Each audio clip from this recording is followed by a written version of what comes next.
Selamat pagi semuanya. Pagi, Bu. Ketua kelasnya siapa? Olip. Silakan Olip untuk menjaga. Siap, berdoa mulai. A'udzu billahi minasyaitonir rajim. Bismillahirrahmanirrahim. Raditu billahi rabba wa bil islami dina wa bi Muhammadin nabiyya wa rasula. Rabbi zidni ilma warzuqni fahma. Amin. Terima kasih untuk doanya. Hari ini siapa yang berhalangan hadir perkuliahan? Salsa. Jadi kita akan membahas sebuah perkuliahan yakni tafsir maqasidi, yakni dengan melalui penelan ayat dan teks ulama. Ya, jadi di sini kita akan memulai sebuah perkuliahan tafsir maqasidi. Dan di sini saya sebagai dosen hanya sebagai fasilitator, yang mana nanti dari kalian semua akan aktif berdiskusi dengan melakukan cara pembelajaran discovery learning. Kita lanjut teks ya. Nah, di sini untuk pendahuluan sesi kita akan menggali makna maqasid, yakni dengan bukan cara ceramah. Jadi nanti di sini Bu Ila akan menanyakan kepada kalian satu persatu dengan cara melalui sebuah pertanyaan singkat sebagai pemantik, yang mana tujuannya adalah tujuan di sini mahasiswa dapat menyimpulkan makna maqasid dari kutipan ayat atau teks ulama klasik secara mandiri. Di sini saya sebagai dosen, sebagai fasilitator mau menanyakan terkait pertama, apa makna kemudahan dalam ayat, dan juga mengapa Imam Al-Ghazali menyebutkan 5 hal itu sebagai tujuan syariat. 3 orang mahasiswi saya persilakan untuk mengumpulkan jawaban. Ada yang pertama? Silakan. Menurut saya, ayat itu menunjukkan bahwa hukum Islam dibuat agar manusia tidak kesulitan. Baik. Untuk jawaban yang kedua, Saya rasa Al-Ghazali melihat 5 hal itu adalah kebutuhan dasar manusia. baik. Satu lagi. Mungkin maksud saya hukum Islam itu fleksibel menyesuaikan situasi. Baik, tepuk tangan untuk semuanya. Masing-masing sudah punya gambaran ya terkait dengan pemahaman ayat tadi. Jadi dengan adanya pemahaman ayat tadi, contohnya seperti sholat. Sholat adalah wajib. Kenapa sholat itu wajib? Tiba-tiba ada sebuah pernyataan diberikan kemudahan. Kita misalkan contohnya dalam sebuah perjalanan naik kereta, sulit untuk sholat, tapi kan kita diberikan sebuah kemudahan untuk bisa menjamak ya di waktu yang memang sudah disediakan ketika sudah pulang dari kereta misalkan. Jadi dengan adanya kemudahan tadi bukan untuk membutuhkan sebuah syariat, tapi adalah memberikan kemudahan agar kita sebagai seorang hamba Allah bisa melakukan sebuah kewajiban dengan cara yang lebih dipermudah lagi. Sampai sini paham ya mahasiswi? Paham. Kemudian langkah kedua adalah identifikasi sebuah masalah. Baik, di sini saya akan membagi kalian dalam 3 kelompok, yang mana ada 4 orang dan juga 3 orang. Silakan berkumpul dengan kelompok masing-masing. Perhatikan sebentar. Yang akan kita diskusikan pertama adalah apa nilai yang ingin dijaga oleh ayat atau kutipan tersebut. Kemudian kedua, apa makna tujuan hukum dalam konteks itu. Dan juga 3, jika tidak paham tujuan syariat, apa yang bisa terjadi. Nah, ada yang bisa berikan jawaban terkait dari apa pertanyaan pertama tadi boleh tanyakan. Silakan. Menurut kelompok saya, tafsir maqasidi adalah sebuah penafsiran yang menjelaskan tentang tujuan-tujuan luhur dari hukum Islam seperti menjaga agama, jiwa, akal, keturunan, dan harta. Baik, kelompok yang kedua boleh berdiri. Menurut kelompok kami, tafsir maqasidi adalah sebuah penafsiran untuk menggali makna sebalik tujuan-tujuan eksplisit dan implisit dalam Al-Quran. Baik, yang ketiga. Menurut kelompok kami, tafsir maqasidi adalah sebuah upaya untuk memahami makna isi Al-Quran dengan tadabbur terhadap pemaknaan ayat Al-Quran. Baik, berarti di sini kita sudah mengidentifikasi masalah ya dari simpulan apa yang kita bahas. Nah, kemudian untuk pengumpulan data di sini, pilih salah satu dari kutipan ulama berikut dan simpulkan maqasid yang tersirat. Jadi nanti masing-masing dari kelompok ya.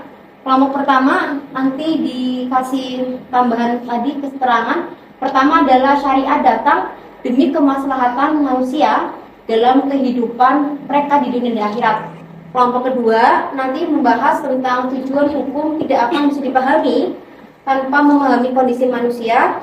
Yang kelompok tiga, perkataan Umar bin Khattab yang menerangkan jangan kau hukum orang karena teks, yang mana tapi lihatlah maksud dari hadis itu sendiri. Nah, silakan diskusi. Di langkah terakhir ini adalah penutupan dan juga sesi refleksi. Ada beberapa pertanyaan untuk Ibu sampaikan, lontarkan kepada kalian, para mahasiswi semuanya. Yang pertama adalah hal baru, ya. Apa hal baru yang kalian dapatkan selama mendapatkan perkuliahan pada pagi hari ini? Silakan satu orang, wakilan. Saya mendapatkan ilmu baru yang belum saya dapatkan dari sebelumnya. Baik, terima kasih untuk jawabannya. Pertanyaan kedua adalah apa tantangan yang kalian hadapi selama mendapatkan perkuliahan pagi hari ini? Silakan boleh berdiri. Masih ada banyak kesulitan untuk memahami kata-kata yang baru. Baik, pertanyaan terakhir. Apa model pembelajaran yang ingin kalian lakukan di pertemuan setelahnya? Silakan. Kuis tanya jawab mengenai tafsir maqasid. Baik ya. Jadi dari pertanyaan ini ya bisa mewakili aspirasi dari para mahasiswi untuk bisa mendapatkan berkeliling lebih baik untuk di pertemuan setelahnya. Nah, sesi terakhir adalah setelah kita sudah berdiskusi panjang lebar, presentasi dengan kelompok tadi, perwakilan masing-masing mahasiswi, kita akan menjabarkan definisi tafsir maqasid secara global. Yang mana tafsir maqasid yang sudah kita pelajari adalah sebuah pendekatan penasaran Al-Quran yang tidak hanya menitikberatkan pada makna literal sebuah ayat Al-Quran ataupun konteks historis ayat. Kita contoh misalkan sebuah Al-Quran yang mana memerintahkan kita untuk waqimus sholata wa atuz zakah, dirikanlah sholat dan juga untuk tunaikanlah zakat. Kenapa Al-Quran memerintahkan kita untuk mendirikan sholat? Ada yang tahu jawabannya? Boleh berdiri? Boleh berdiri. Untuk menjaga? Boleh? Untuk menjaga agama. Untuk menjaga agama, dengan kita sholat untuk menjaga agama. Kemudian, kenapa Islam memerintahkan kita untuk berzakat? Ada yang boleh memberikan jawabannya? Boleh berdiri? Untuk menjaga harta. Untuk menjaga harta. Bagaimana harta harus kita jaga? Bahwasanya harta yang kita miliki itu punya haknya orang lain. Tidak semua yang kita miliki itu adalah punya kita, tapi adalah titipan dari Allah Subhanahu wa Ta'ala, yang mana masih memiliki hak dari orang lain. Makanya dengan cara kita sholat untuk menjaga agama, menunaikan zakat sebagai menjaga harta, kemudian dengan cara kita tidak minum minuman keras juga menjaga jiwa dan akal, karena dengan kita menjaga diri kita dari hal kebaikan bisa menghilangkan dari hal kemudaratan. Baik, itu adalah pengertian secara globalnya. Terakhir adalah lampiran untuk tugas mahasiswi di pertemuan berikutnya. Di sini saya akan berikan kepada kalian sebuah tugas ya, secara terstruktur dan mandiri. Tugasnya adalah menemukan makna tafsir maqasid. Ya, silakan dibuka buku catatannya tafsir maqasid untuk menuliskan tugas di depan. Yang pertama adalah silakan untuk kalian mencari kutipan-kutipan teks berbahasa Arab tafsir maqasid dari para ulama yang menerangkan tentang adanya tujuan syariat Islam. Ya.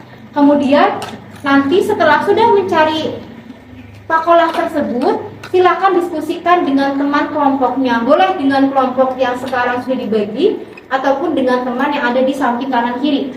Dan kemudian silahkan sampaikan pendapat tersebut, analisis setiap kelompok, presentasikan di minggu depan dengan secara aktif di depan kelas, dan nanti silahkan tanya jawab terhadap adanya kelompok yang lainnya. Nanti silahkan ketika ada yang presentasi boleh ditanyakan kepada kelompok yang lainnya.